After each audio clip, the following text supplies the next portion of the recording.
Trapped by the belief that I'm not good enough, bound by the limitations and the lies that consumed my world, this was me. It wasn't until I took the biggest leap in my life to know and trust the power within. And it was at that moment I made a choice. My past will not define me anymore. Hello, I am Teri, and I know I am not alone in this. Over the years, I have found that the number one mistake that we make is that we get in the way of our own success story. Yes, I said it.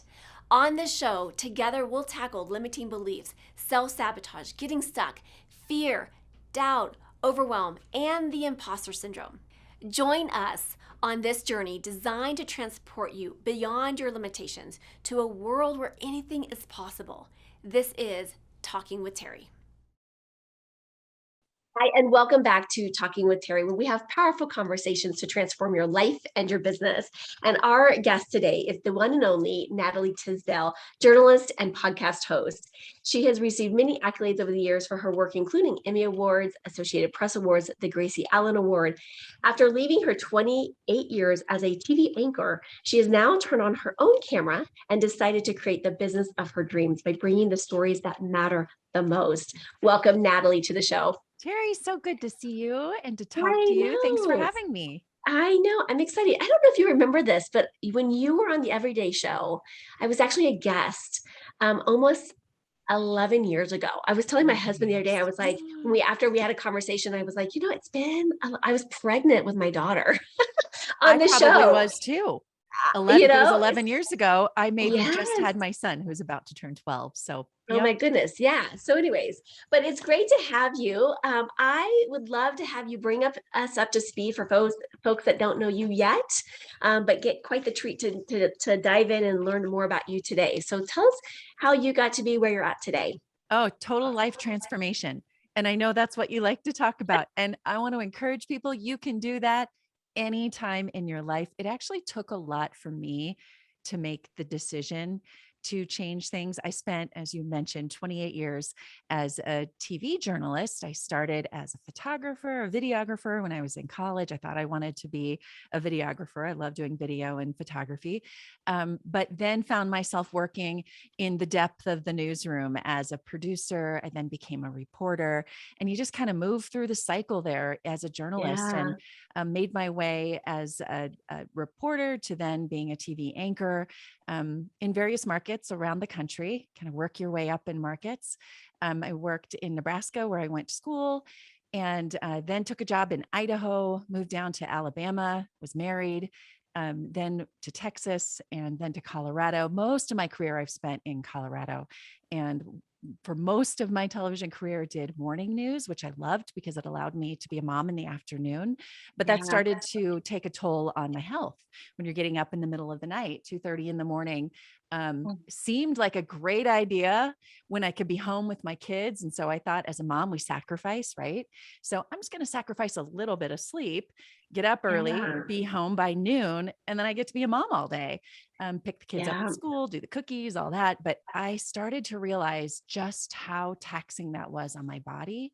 And I didn't want to work the evening news, which is another good shift when you have a baby, but then you're not Yeah. there when the kids are done with school to do homework and games and all of that. So I'd say over the last 3 or 4 years, I started to question, why am I doing this? Am I doing it because it's what I studied?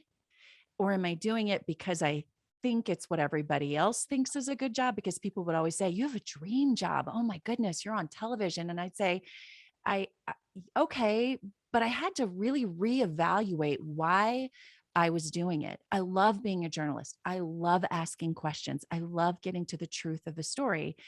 But do I need to do that for a TV station? And during the pandemic, I realized, as I was broadcasting from my basement, as many journalists were, I don't have to work for someone else. I can do this myself. So the light bulb went off. I started my own podcast and my own website. And there we go. That was my transformation. I'm no longer working for another journalistic corporation. Yeah. So what has been your biggest, I guess, challenge or barrier or block that you've had to overcome to get to where you're at today with making that choice? Because I know that that's not an easy choice to make. Sure. And I think for a lot of people, when you're in a secure position, you think, oh my goodness, going out on my own, that's overwhelming. And it certainly was for me. I mean, Yeah. I went in, did my job, came home, did my research. I kind of had the checklist and I knew it. I could almost do it in my sleep. And I say, sometimes I think I did Yeah. do it in my sleep.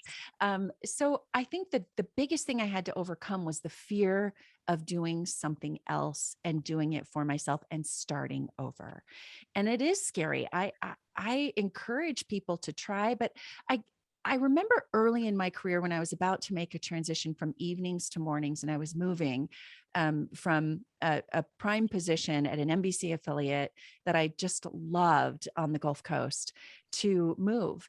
And I was secure and I was happy. And I remember giving myself three things to think about before I made a transition.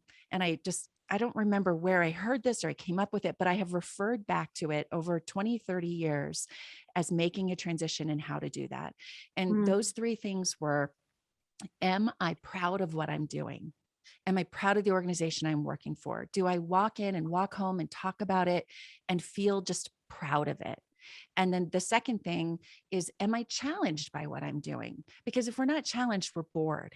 And that yeah. challenge doesn't need to be challenges with personalities and or personnel, but am I just challenged every day? I want to feel like I'm working towards something. Yeah. And then the third thing was, am I happy?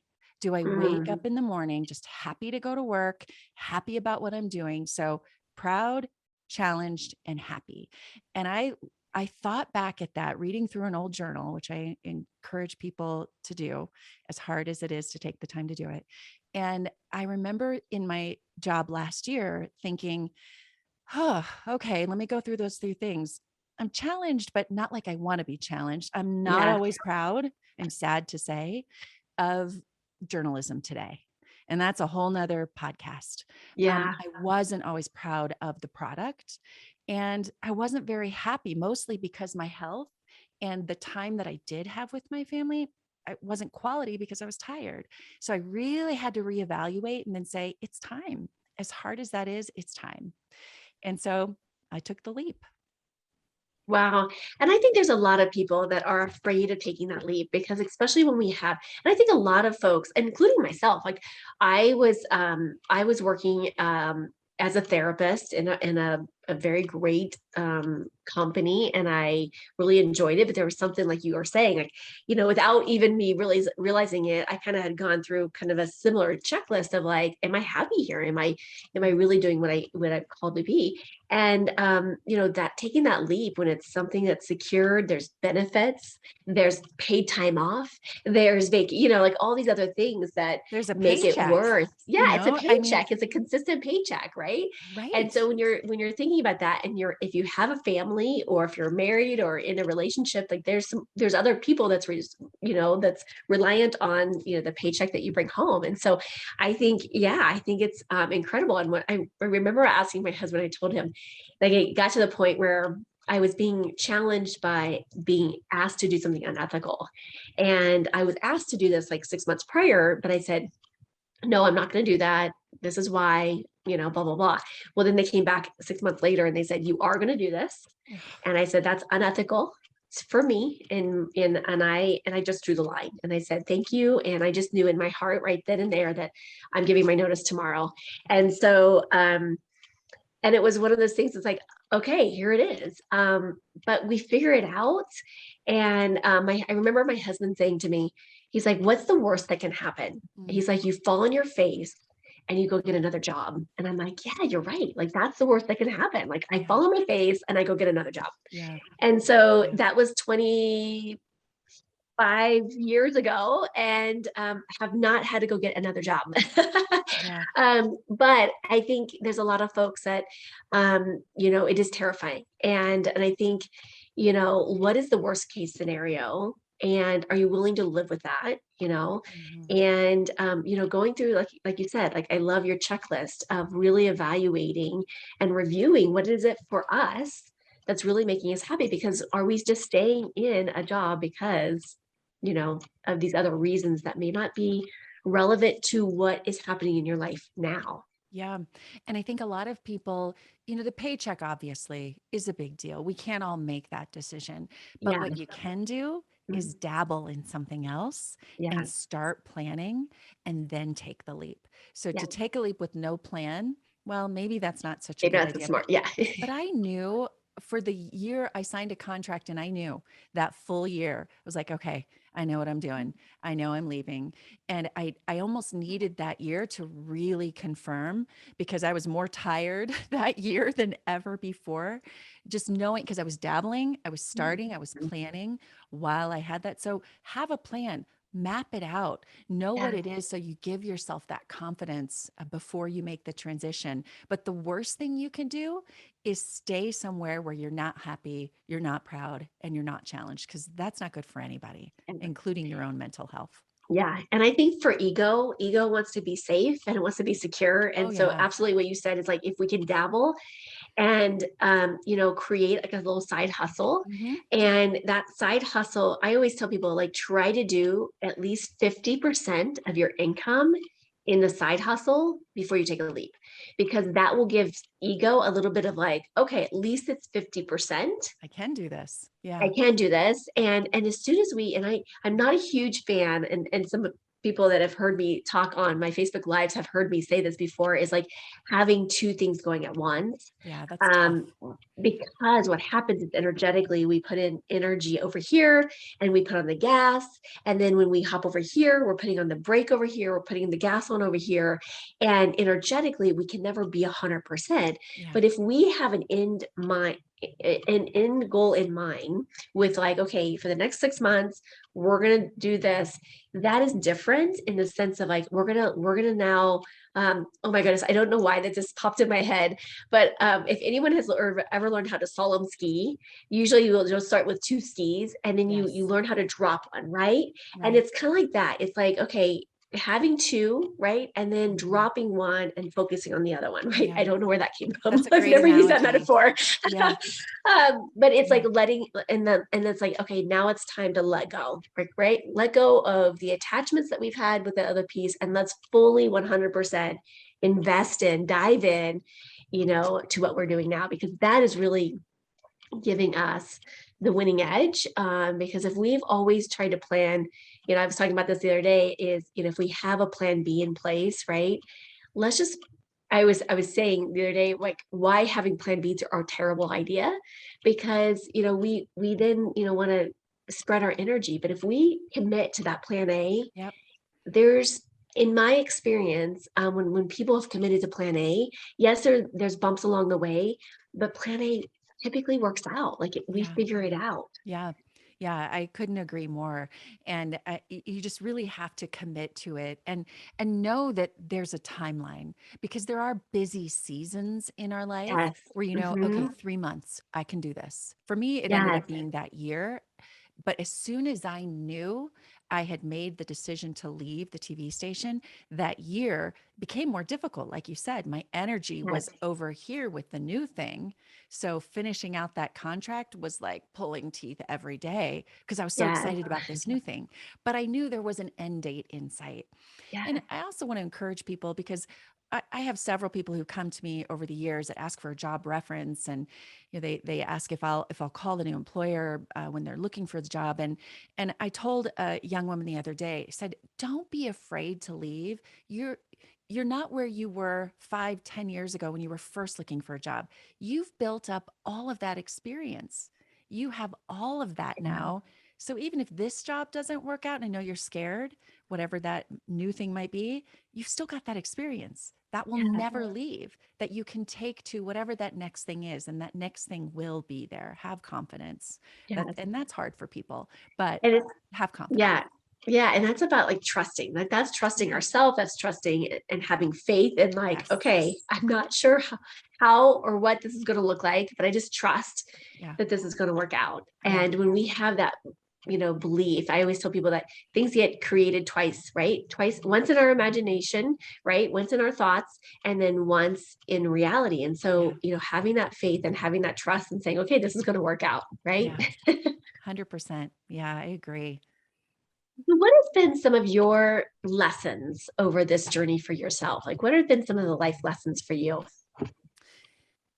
So many through the years. I mean, being a journalist is such an awesome career. And I'm teaching now as well, which has been another new thing. I mean, the podcast was what was excited to do to create this new brand to really focus on the things over my years as a journalist that I felt like were changing people's lives, not the everyday breaking news that's fires and crime and politics, but things that really change people's lives, things Yeah, like better health, improving your family life, finding ways to be inspired, positive mindset. Those were the things I really wanted to focus on. So that's what my podcast is family, health, yeah, and mindset, all topics related to that. But what I think I've learned as being a journalist that I've been able to bring to now my students teaching journalism and my podcast is, like we said a second ago, not to be afraid to jump in, to always ask good questions, mm, and to have that faith in yourself, that I've had to have every day as I went in as a journalist. It was like I learned something new every day. One day it might be on real estate, the next day it might be on politics, the next day, and every day I was learning something new, and to not be afraid at any stage of your life to learn. yeah. I love that, and I think those that stay curious, those that become these lifelong learners. I mean, it just brings such value to our lives, and I think it gives us an opportunity when we get into that state to not only us be mentored by other people, but also us to mentor others, right? Yeah. And we allow, we kind of build as we climb, and we help support others, in this journey, this thing called life, right? So Yeah. it's beautiful. It's a way of serving. It's a way of helping. And I think more than ever before in our lifetime, it's no longer a option. I think it's a requirement now that we start to shift and look at, how do we be inspired? How do we, take that next step of creating the life that we love, right? Because I think Yeah. so much has changed even in the last 2 years, for a lot of people. And we need this right now more than ever Oh my before. goodness, do we ever? You just reminded me, I was taking my son, who's 12, as we just talked about. Yeah. I was taking him to a basketball practice last night, and he had just come off of a golf practice. So his stuff all falls on the same day, and it just happens that way. And he Yeah. was so tired because he had walked the 9 holes and he was going into basketball. And he said, "This is just really hard." And I stopped, and it was such a good teachable moment. And I think from 12-year-old to us later in life, saying, Yeah. you know what? You were made to do hard things. Like Mm, God made you to do hard things. And if you ever stop doing hard things, you're going to get bored. Like, remember that when yeah. you walk in and you go, "This is hard," go, "Oh, good. This is hard. Okay, let's Yeah. do this." Like, and I try to tell myself when learning the technology to podcast and broadcast and social media and all of that, I've always been kind of good at that, but I had to step that up big time creating my Yeah. own company, after working for another company. But I knew, like, I can do hard things. That's okay. I was made to do hard things. And Yeah. taking my daughter to college, my oldest, and walking away from her, oh, I'll fill up with tears right now, leaving her Mm, halfway across the country and saying, "Okay, mom, I can do this. I can do hard things." yeah. And telling her that, like, I know this is stretching you, and I know I'm going to miss you, but you were made to do hard things. You can do this. And so I continually remind my kids and myself that when I'm challenged, because I don't want to be bored. Yeah, I think that's brilliant. I think that's a powerful message to say, you know what, we can do hard things. And these are the hard things that make us, right? This is what makes it, this is what grows us. This is what, allows us to go to that next level. And so that's a beautiful message and a great takeaway for people to just to remember that, that message. Yeah. And not only, I just want to reiterate, not only can you were made to. Yes. That's how we were designed. And so to Yes. tell yourself, Mhm. like, "Oh yeah, I am made. I'm going to do this. I was Yeah. made to do it." I will share a lot of times with people and say, we're never given more than what we can handle, That's right. right? That's We right. can, we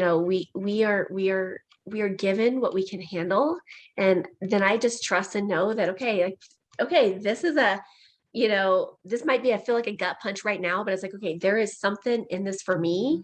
Mhm. And there's usually such a life lesson, a profound, like you said earlier, transformation that comes out of that.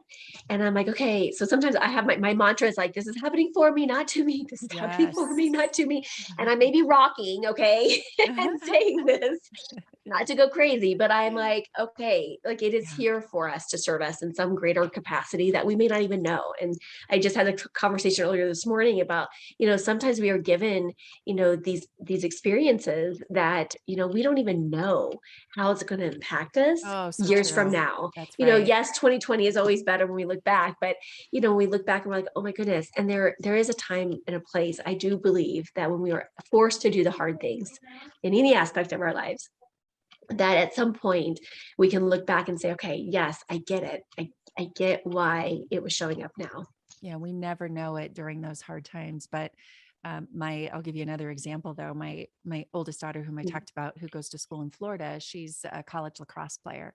And you're just going to go through sports and anything, but let's use sports through ups and downs. We never Mhm. grow on the peak, right? There's nowhere left to go. Yes. And Yes. so when she was having a hard time, and I just continually remind her too, we learned so much through parenting, right? About Yes. life, Yes. that we're only going to grow in our valley.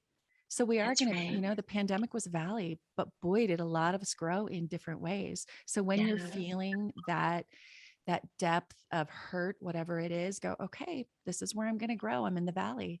I got to Yeah. work my way back up to the peak. That's beautiful. What a powerful way to end our call today. I would love for people to check out your podcast, check out what you're doing, because you are sharing stories that matter, and it's profound. Like, we need more of you in this world. So where Thank can people you. find you? Well, as I mentioned, my podcast, my website, my blog, everything I do, my YouTube channel is all focused on health, family, and mindset. Lots of topics around that. They're never ending. You can find me at natalietysdal.com.